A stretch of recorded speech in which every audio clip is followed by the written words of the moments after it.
सभी देशवासियों का हार्दिक अभिनंदन। मैं आज फिर से उपस्थित हूं आप लोगों के सामने एक छोटा सा और प्यारा सा टॉपिक लेकर। इससे पहले कि हमने एक टॉपिक किया था, टॉपिक का नाम है, आपको पता ही होगा, कल का जो टॉपिक था गति के नियम। गति के तीनों नियमों को मैंने आपको बता दिया था, उससे रिलेटेड चीजें भी बता दी थी। अब हम बात करते हैं बल की, कि एक्चुअल में बल क्या होता है। बल को भी हम उसी तरह से समझेंगे सामान्य परिभाषाओं से, और बल, और उसके बाद में हम बात करेंगे कार्य की, और कार्य की हम बात करेंगे ऊर्जा की, यानी कि कार्य ऊर्जा के बारे में हम बात करेंगे, और सबसे लास्ट में हम ऊष्मा की थोड़ी सी बात कर लेंगे। क्योंकि तीनों बातें मैं हमेशा से यही कहता आया हूं कि कार्य ऊर्जा और ऊष्मा एक ही होती है, कार्य ऊर्जा और ऊष्मा एक ही होती है। तो भाई इसमें फिर ये संबंध क्या है, उन संबंधों को भी देखेंगे हम। तो कोशिश करूंगा कि आज के पार्ट में ये सारी चीजें आपको समझ में आ जाए। चलो बल की बात करते हैं।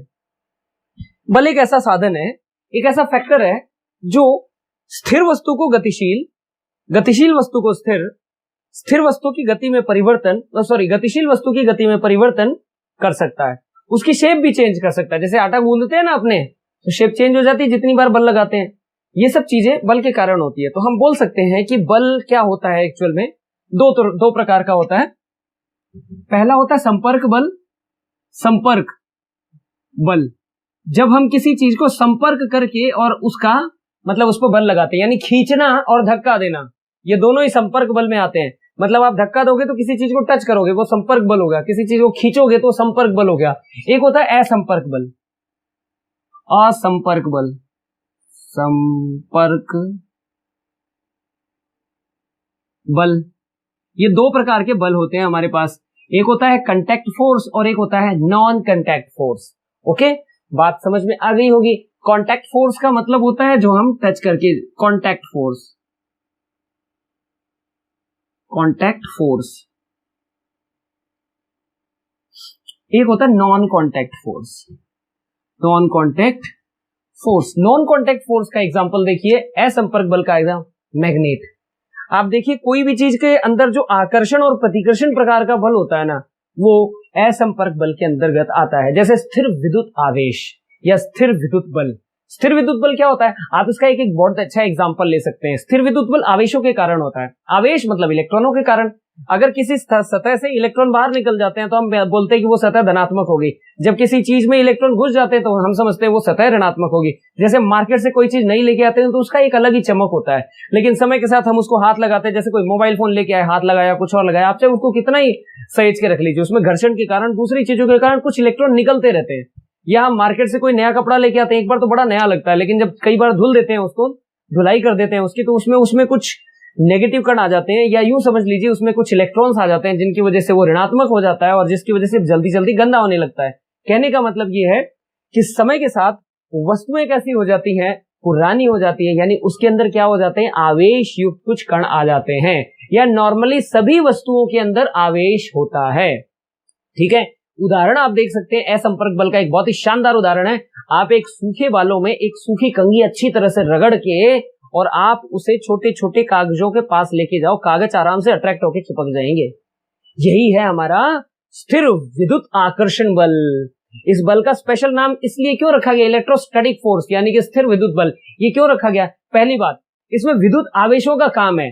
धनात्मक और ऋणात्मक आवेश जैसे ही आपस में संपर्क में आते हैं, आकर्षित होने लगते हैं। और आपने देखा होगा कुछ चीजें प्रतिकर्षित भी होती हैं। मतलब अगर कंघी को आप बालों से रगड़ दोगे, उसके बाद आप देखेंगे कि कुछ चीजें जो होंगी, कुछ छोटे छोटे पार्टिकल, वो प्रतिकर्षित भी होंगे और कुछ आकर्षित भी होंगे।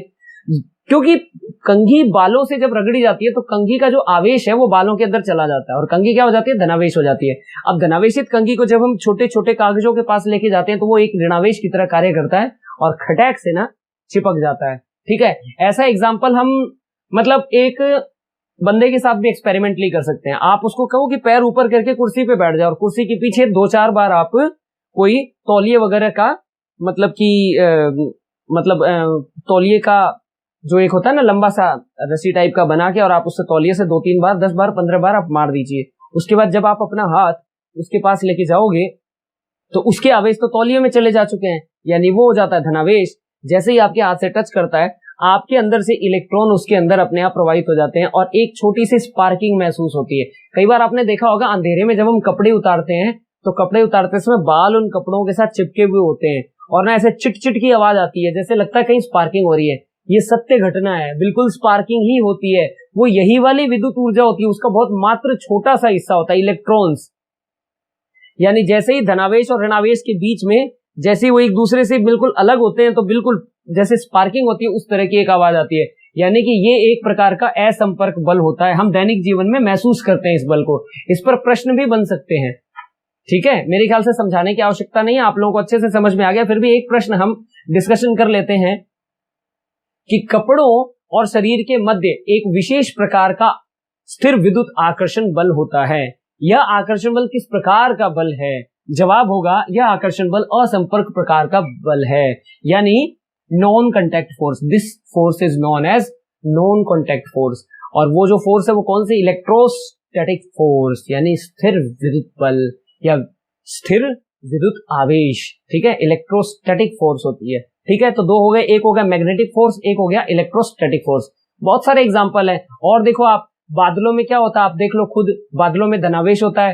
एक बादल जब दूसरे बादल से टकराता है तो बिजली कड़कती है, क्योंकि धनावेश आपस में एक दूसरे से दूर रहते हैं, लेकिन हवा की वजह से, हवा के प्रेशर की वजह से जब दो बादल आपस में टकराते हैं तो धनावेश जब आपस में मिलते हैं तो आवेश उत्सर्जित होता है, आवेश रिलीज होता है। तो वो आवेश मतलब बादलों के सबसे समीप तो पृथ्वी का सतह ही है ना, तो फिर वो आवेश तेजी से कड़कता हुआ, हवा को चीरता हुआ, उसको आग लगाता हुआ सीधे कहां आता है? पृथ्वी में प्रवेश करने की कोशिश करता है और प्रवेश कर जाता है। इसके बीच में जब भी कोई चीज आती है तो वो उसके अंदर प्रवेश कर जाता है। जैसे मान लो पेड़ आ गए, पेड़ सबसे ज्यादा बिजली को आरोपित करते हैं, यानी कि क्योंकि पेड़ क्या होते हैं? दृढ़ावेशित होते हैं, क्योंकि भाई लिविंग थिंग्स है ना, गुड कंडक्टर होता है। तो इस वजह से क्या होता है कि वो आकर्षित करते हैं, इसीलिए जब बिजली आसपास भी गिरने होती है वो सीधे ज्यादातर पेड़ों पर ही गिरती है। इसीलिए बारिश के दिनों में कभी भी पेड़ों के नीचे शरण नहीं लेनी चाहिए, ये हमेशा ध्यान रखना, क्योंकि बिजली पड़ सकती है भाई। अच्छा एक और बात बताऊं, वो जो ऊपर से जो बिजली कड़कती है ना, उसमें वही आवेश होते हैं जो हमारी इलेक्ट्रिसिटी वाली बिजली में होते हैं, कोई अलग नहीं है, लेकिन ये तो कंटिन्यू चलते रहते हैं। वो 1 सेकंड का आवेश होता है बस। एक काफी अमाउंट में जो बिजली होती है वो धड़धड़ाती हुई ऊपर से नीचे आती है, ठीक है, और दीवार उसको चीरते हुए नीचे अंदर पृथ्वी में चली जाती है, क्योंकि पृथ्वी की जो धारिता है वो अनंत है, वो कितनी भी आवेश को ग्रहण कर सकती है पृथ्वी, ठीक है। लेकिन ये बीच का जो वायु है ना, ये वायु एक इंसुलेटर होता है, तो इंसुलेटर को चीरते हुए आती है, क्योंकि ये दोनों जैसे ही बादल टकराते हैं तो इनके बीच में कोई तार तो लगा हुआ नहीं है, तो क्या होता है? आवेश रिलीज होता है, आवेश बाहर निकलता है, तो वो आवेश पृथ्वी में ही जाएगा, गारंटेड, और कहीं जा भी नहीं सकता, ठीक है ना। इसीलिए तो बड़ी बड़ी बिल्डिंगों को जब हमें तड़ित विद्युत से बचाना होता है, जब हमें थंडर से बचाना होता है, तो उसपे बड़े बड़े लोहे के रॉड लगाए जाते हैं। और आपने कई बार देखा होगा कि बहुमंजिला इमारत बनी होती है तो उसपे जो आरसीसी के लंबे लंबे सरिये है ना, वो छोड़ दिए जाते हैं। इसका कारण यही है कि जैसे ही बिजली कड़के और इनकेस कभी बिजली उस पर पड़े तो उन चालकों में चली जाए, क्योंकि चालक जो है ना बिजली को अवशोषित कर लेते हैं, यानी कि विद्युत ऊर्जा को, आवेश को अवशोषित कर लेते हैं, और उसके बाद वो चीज घर टूटने से बच जाता है, नहीं तो बीच में से 2 फाड़ हो जाते हैं। पुराने टाइम के वो जो मिट्टी के घर होते थे, ऐसे ही तो गड़बड़ होता था, बिजली गिर जाती थी। हालांकि ऐसा चांस बहुत कम होता है, लेकिन फिर भी भाई है तो है, क्या कह सकते हैं अपने। तो ये हो गया असंपर्क बल का दूसरा उदाहरण, स्थिर विद्युत आवेश, यानी स्थिर वस्तुओं में जो धनावेश और ऋणावेश है उनके कारण भी उनमें आकर्षण और प्रतिकर्षण प्रकार का बल होता है। तो ये दूसरे प्रकार का होगा। पहला क्या हो गया? चुंबकीय बल। चुंबकीय बल में नॉर्थ पोल और साउथ पोल होते हैं, तो नॉर्थ नॉर्थ आपस में प्रतिकर्षित होते हैं और साउथ साउथ आपस में प्रतिकर्षित होते हैं, लेकिन नॉर्थ साउथ आपस में अट्रैक्टेड होते हैं, ठीक है। तो यानी असमान ध्रुवों के बीच में आकर्षण और समान ध्रुवों के बीच में प्रतिकर्षण। इसी तरह समान आवेशों के मध्य भी वही प्रतिकर्षण और समान आवेशों के मध्य भी आकर्षण। तो प्लस प्लस प्रतिकर्षित होंगे, माइनस माइनस प्रतिकर्षित होंगे, लेकिन प्लस और माइनस आपस में क्या होंगे? अट्रैक्शन होंगे। तो ये दोनों प्रकार के बल हो गए असंपर्क बल। तीसरे नंबर पे जो बल आता है वो होता है गुरुत्वीय बल। गुरुत्वीय बल भी असंपर्क प्रकार का बल है। ये ऑटोमेटिक, आप चाहे हवाई जहाज से नीचे गिरो, चाहे कहीं और से कूदो, आपको आना नीचे ही है, क्योंकि एक अट्रैक्शन पावर है जो पृथ्वी के केंद्र में है, वो आपको खींच रही होती है। अब क्या पता केंद्र में क्या चीज है, चाहे जो भी हो। कुछ वैज्ञानिक इसमें फिजिक्स का नियम लगाते हैं कि भाई पृथ्वी है वो घूम रही है, तो इसमें सेंट्रीपिटल और सेंट्रीफ्यूगल फोर्स लगती है। सेंट्रीफ्यूगल फोर्स उसको दूर धकेलने की कोशिश करती है, लेकिन सेंट्रीपिटल फोर्स एक मतलब कि अभी केंद्र बल और अब केंद्र बल की बात करते हो, अब केंद्र बल उसको बाहर खींचने की कोशिश करता है, जबकि अभी केंद्र बल उसको अंदर खींचने की कोशिश करता है। तो यही अभी केंद्र बल एक प्रकार का गुरुत्वीय बल है, ये भी ठीक है। कुछ वैज्ञानिक ऐसा मानते हैं कि पृथ्वी के केंद्र में ग्रेविटॉन नाम के कुछ कण हैं, जिनकी वजह से एक आकर्षण बल लगता रहता है, ठीक है। लेकिन पहली वाली थ्योरी ज्यादा काम की है, मैं बताता हूं क्यों। आप देखिए, कभी भी आपने महसूस किया होगा, मैं इस बल के बारे में थोड़ा डिटेल में बता रहा हूं, आप कभी भी आप इस चीज को महसूस करें जैसे ही आप एक पत्थर को घुमाना शुरू करेंगे, समझना, एक पत्थर को घुमाना शुरू करेंगे तो पत्थर के भार की वजह से आपके ऊपर एक बल लगेगा, यानी कि पत्थर अपने भार के कारण बाहर जाने की कोशिश कर रहा है। ये तो होता है अपकेंद्र बल, जो उसको केंद्र से दूर धकेलने की कोशिश करता है। लेकिन धागे पर आप बल लगा रहे हो, तो जो आप अपनी तरफ खींच रहे हो ना, इसको अभिकेंद्र बल कहते हैं। इसी प्रकार का गुरुत्वीय बल भी होता है, ध्यान रखने वाली बात है। यही बल गुरुत्वीय बल होता है। अब आप सोचिए, जरा ध्यान लगाइए, अगर आप बट्टे की रस्सी इतनी सी रखें, हल्का सा घुमाओ, देखो आपके ऊपर प्रेशर महसूस नहीं होगा, यानी कि बल अधिक नहीं लगेगा। लेकिन अगर यही धागा लंबा कर दिया जाए और फिर उसके बाद घुमाया जाए, अब बताइए क्या होगा।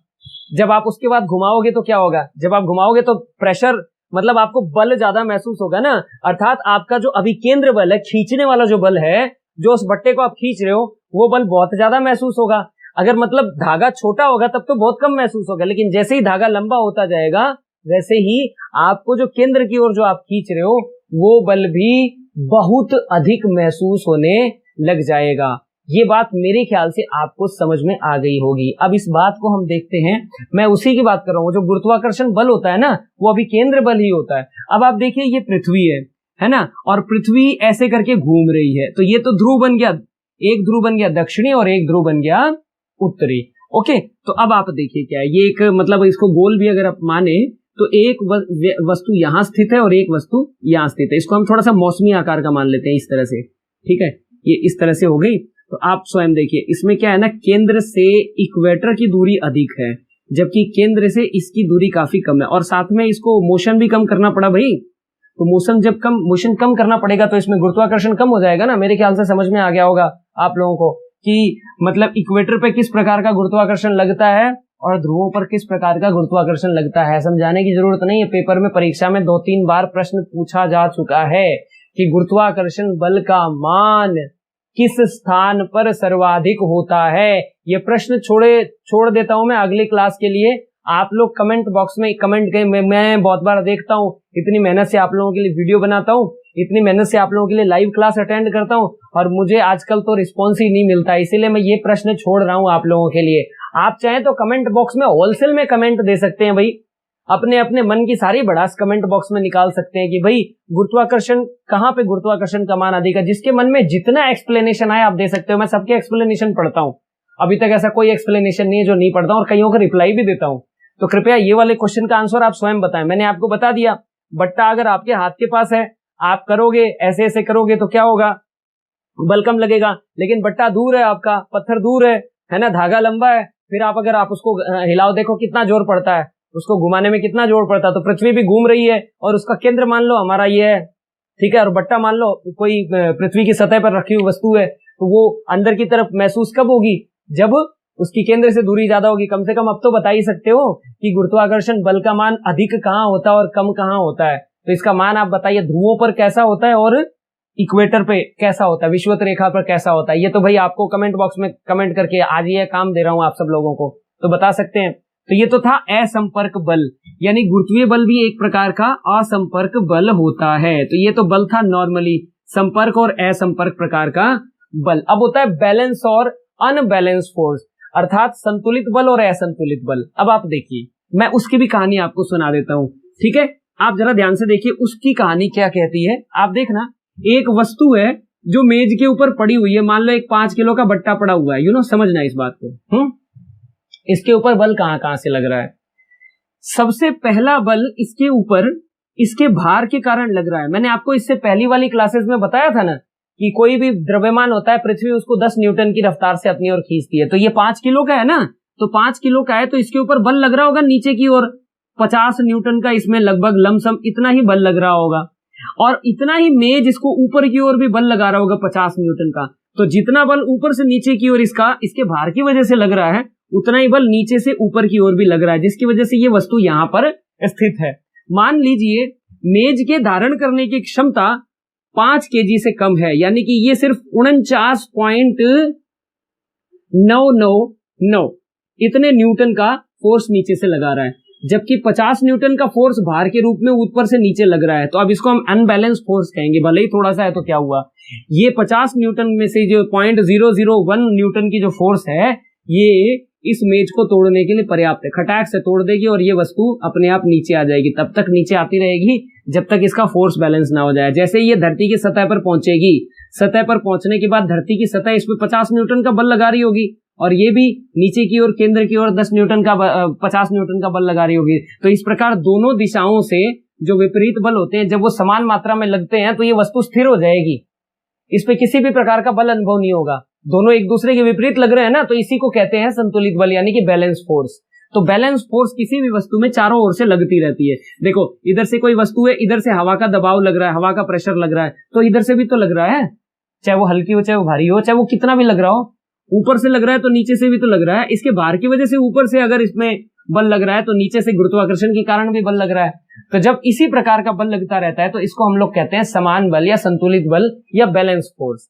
आप यूं समझ लीजिए, एक बंदा एक ट्रॉली को या एक किसी बक्से को इधर से धक्का दे रहा है, यहां से झटका एकदम से ऐसे करके, और उतनी फोर्स यहां वाला बंदा भी लगा रहा है। तो ये आप बताइए, ये संदूक, ये बक्सा कभी हिलेगा? कभी नहीं हिल सकता, दोनों तरफ से समान बल लग रहा है। या ये भी यहां से खींचना शुरू कर दे और ये भी यहां से खींचना शुरू कर दे, दोनों एक दूसरे के विपरीत बल लगाना शुरू कर दे, तो भी ये बक्सा नहीं हिलेगा क्योंकि दोनों का बल समान है। लेकिन अगर मान लीजिए इसने 50 न्यूटन का बल लगाया हुआ है ना, इस दिशा में, जबकि इसने 51 न्यूटन का बल लगाया हुआ है इस दिशा में, है ना, तो फिर ये धकेल पाएगा, यानी वस्तु इस दिशा में और गतिशील हो जाएगी। इसका मतलब अगर असंतुलित बल, अनबैलेंस फोर्स जिस दिशा में ज्यादा होता है, वस्तु उसी दिशा में गतिशील हो जाती है। ये तो बड़ा सिंपल सी बात है, ये तो हर आदमी को समझ में आ जाएगी कि बल संतुलित और असंतुलित कौन सा होता है। असंतुलित बल की वस्तु की वजह से वस्तु कभी स्थिर नहीं रह सकती है, समझ गए? वस्तु तभी स्थिर रहेगी जब उस पर संतुलित बल कार्य कर रहा हो। यहां से कितना शानदार प्रश्न बनता है, निम्नलिखित में से संतुलित बल किसमें है? निम्न में से संतुलित बल किसमें? Which of the following is a balance, which of the following is the example of balance force. तो अगर ए ऑप्शन देखें, बी ऑप्शन देखें और सी ऑप्शन देखें और इसी तरह डी ऑप्शन देखें, मैंने पूछा है कि इसमें से किस में संतुलित बल है, ठीक है? तो मैं ए ऑप्शन बताऊं आपको, स्थिर वस्तु, दूसरा गतिशील वस्तु,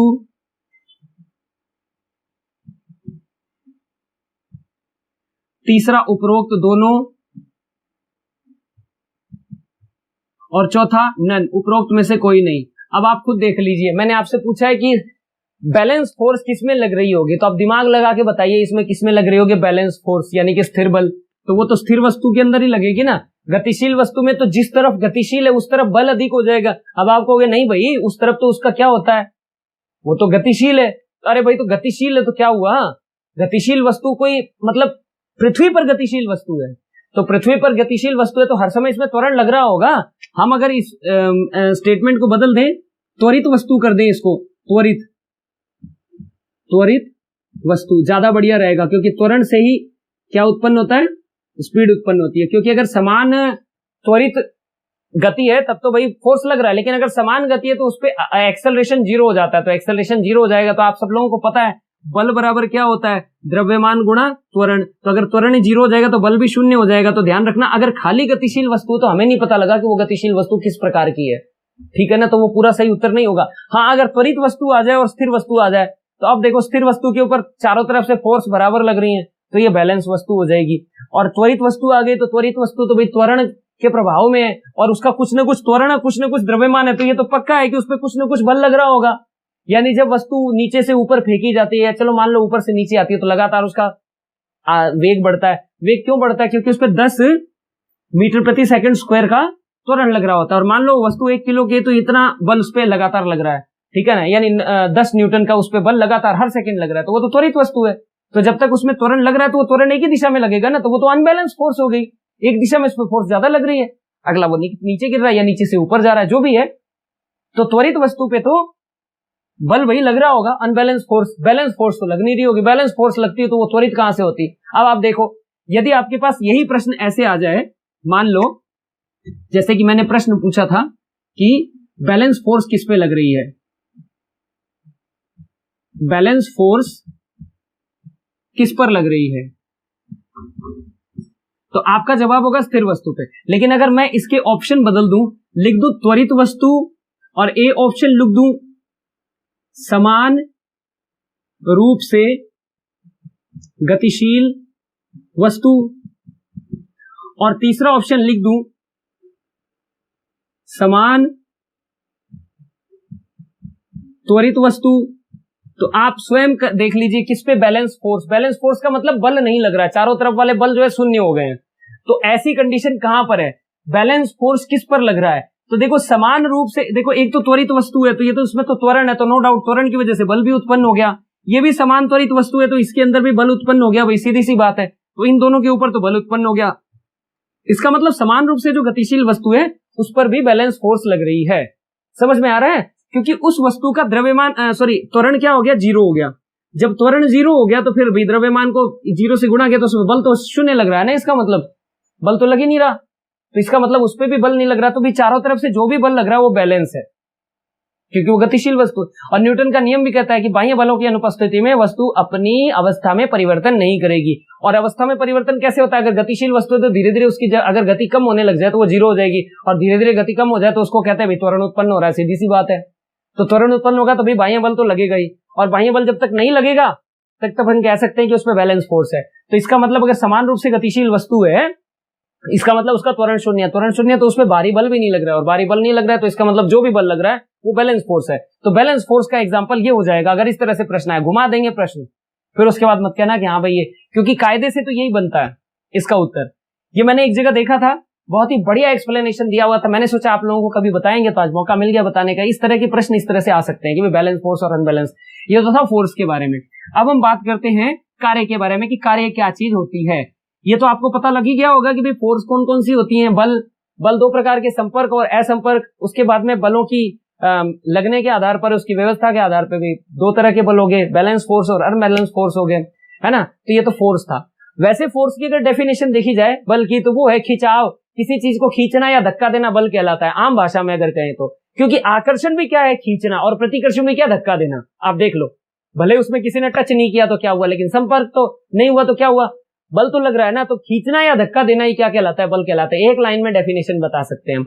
यदि किसी वस्तु को धक्का दो और वस्तु ना वो, तो उसमें विकृति पैदा हो जाएगी। जैसे आटा है, आटे के ऊपर बल लगाओ, यानी आप धक्का दे रहे हो और उसके बाद वो पिचक जाता है, या तो उसकी शेप चेंज होगी, या गतिशील वस्तु है तो गति की दिशा बदलेगी, या गति की दर बदलेगी यानी एक्सेलरेशन उत्पन्न होगा, या वस्तु स्थिर हो जाएगी, और स्थिर है तो गतिशील हो जाएगी। तो ये सब बल के कारण है। बल के कारण क्या क्या चीजें होती हैं, बल के कारण क्या होता है, आप उसके इनर्शिया में परिवर्तन कर सकते हैं, यानी कि उसके जड़त्व में परिवर्तन कर सकते हैं, उसका मतलब स्टेट चेंज कर सकते हैं, ठीक है। उसके कारण आप किसी की गति दिशा बदल सकते हैं, गति की गतिशीलता यानी कि उसको कम ज्यादा कर सकते हैं, गति में परिवर्तन कर सकते हैं, वस्तु को स्थिर कर सकते हैं, स्थिर वस्तु को गतिशील कर सकते हैं, वस्तु के साइज में, शेप में चेंज कर सकते हैं। ये सारी चीजें बल के कारण होती है। तो ऐसा भी प्रश्न आ सकता है कि निम्नलिखित में से कौन कौन सी घटनाएं बल के कारण उत्पन्न होती हैं, ठीक है। समझ में आया तो आप लिख सकते हो इसके जो भी आपके पास ऑप्शन होंगे। तो आपके पास यही 4-5 चीजें ही बल के कारण हो पाती हैं। दिशा में परिवर्तन, गति में परिवर्तन, गतिशील कर देना, स्थिर कर देना, यही हो सकता है, और शेप में परिवर्तन यही हो सकता है। बल के कारण ये फैक्टर काम करते हैं, ओके। दिशा में तो आपने देखा ही होगा, आप किसी को बॉल मारते हो, उसके बाद जैसे वो बैट से बल लगाता है उस पर निकल लेती है ना, बॉल डायरेक्शन चेंज कर देती है। तो ये सारी चीजें तो हम बल के बारे में। अब कार्य की बात करते हैं। कार्य की सिंपल पहले हम परिभाषा करेंगे। कार्य की परिभाषा क्या है, परिभाषा नहीं, पहले सूत्र करेंगे। कार्य W, कार्य को W से लिखते हैं, कार्य यानी वर्क, इसको हम W से लिखते हैं, work. Work is equal to force into displacement, यानी कि कार्य बराबर क्या हो गया, बल गुणा विस्थापन, force into displacement in the direction of force, in the direction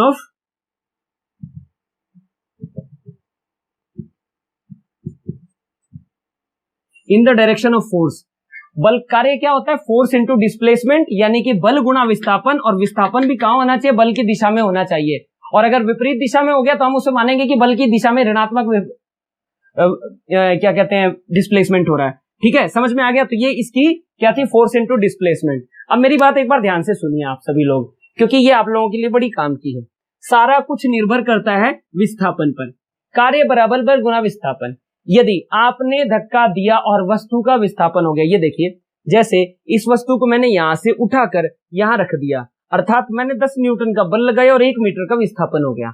तो मैं कह सकता हूं कि 10 एकम 10 यानी मैंने 10 जूल कार्य कर दिया। इसका मतलब ये हुआ कार्य का एसआई मात्रक क्या होता है, मात्रक होता है इसका जूल। समझ में आया होगा आपको अच्छे से। सुनना एक बार और ध्यान से। कार्य 3 प्रकार का होता है, शून्य कार्य, धनात्मक कार्य और ऋणात्मक कार्य। धनात्मक कार्य का मतलब यदि लगाए गए बल की दिशा में विस्थापन हो जाए, यानी किसी भी स्थिर वस्तु का आप गतिशील कर रहे हो तो फिर सीधी सी बात है उसके विस्थापन की दिशा में ही बल लगाओगे, है ना। ऐसी अवस्था में कार्य धनात्मक होता है। वेरी सिंपल, एक लाइन याद रखना, यदि कोई स्थिर वस्तु गतिशील हो रही है तो उसमें धनात्मक त्वरण लग रहा है, जिसके कारण कार्य भी धनात्मक हो जा रहा है। जैसा त्वरण होगा वैसा कार्य होगा, सीधी सी बात है। लेकिन ऋणात्मक कार्य क्या होता है, आपने जो बल लगाया उसकी विपरीत दिशा में विस्थापन हो गया। समझना, कोई वस्तु गतिशील आ रही है और आप उसको धक्का लगा के रोक रहे हो, तो आप बल तो ऐसे लगा रहे हो, लेकिन जैसे ही आपने बल लगाना शुरू किया वो वही फ्रीज थोड़ी हो जाती है, थोड़ी तो आगे आएगी वस्तु। तो बल लगाने के बाद जितनी वस्तु आगे आती है उतना उसका ऋणात्मक कार्य हुआ है। उस ऋणात्मक कार्य के बाद वस्तु रुकी जाएगी। यानी अगर हम ब्रेक अप्लाई कर दें तो कार्य ऋणात्मक होता है। ये बात हमेशा ध्यान रखना। तो प्रश्न शानदार बनता है कि निम्नलिखित में से ऋणात्मक कार्य का उदाहरण है ना। बल, ब्रेक लगाना बिल्कुल उदाहरण है। दूसरा और कौन सा हो सकता है, मान लो वस्तु का, गतिशील वस्तु का स्थिर हो जाना, ये भी ऋणात्मक कार्य के कारण ही होता है, क्योंकि इस पे बल विपरीत दिशा में, मतलब बल की दिशा के विपरीत विस्थापन होता है ना, तो ये दोनों आ जाए तो उपरोक्त दोनों हो जाएगा। इस तरह के इसमें प्रश्न सबसे ज्यादा बनते हुए ध्यान रखना। लेकिन अगर विस्थापन ही शून्य हो जाए, मतलब आपने दीवार से सर मारना शुरू कर दिया, तो बल तो आप लगा रहे हैं लेकिन दीवार का विस्थापन तो हो नहीं रहा है, सीधी सी बात है। तो विस्थापन नहीं होगा तो कार्य भी शून्य हो जाएगा, तो यांत्रिक कार्य शून्य हो जाएगा। ये वाली जो भाग, इतना जो भाग था, शून्य कार्य, धनात्मक कार्य और ऋणात्मक कार्य, ये तो मैंने आपको बता दिया। इसके बाद वाला जो भाग है ना, ये हम कल लेके चलेंगे और उसमें फिर ऊर्जा को भी साथ में डाल देंगे, ठीक है। तो इसी के साथ ही मैं आज अपनी क्लास को विराम देता हूं। नमस्कार, जय हिंद, जय भारत।